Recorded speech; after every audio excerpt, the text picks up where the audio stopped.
Hello, my name is Bruna Bressan, but everybody calls me Bruninha. I'm 22 and I will be 23 on May 22nd. I'm from Araras, São Paulo, and actually I live here too. I'm a food engineer, graduated by University of São Paulo, and in this moment I'm working in Kramer, Brazil, like an analyst. Also, I worked in Nestlé about 2 years, like an internship. I have a boyfriend, his name is Lucas, and we are dating about 6 years. We have a very nice relationship, and we like so much going out together and having fun.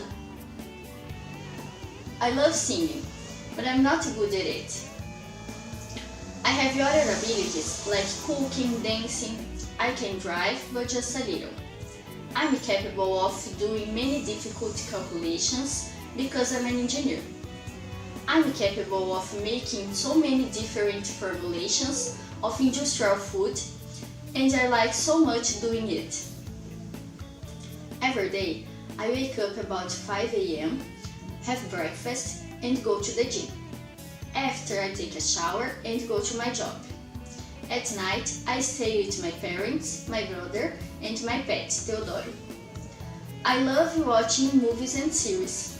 My favorite is Friends, but actually I'm watching How I Met Your Mother, and I like it so much too. My brother's name is Rafael. He is very smart. In this year, he will start his graduation in Unesp Araraquara. I'm very happy for him, but I will miss him too. So in this year, I will live just with my parents. And I think that will be so funny, because they are so lovely and sentimental. I love them. That's a little bit about me. Bye bye.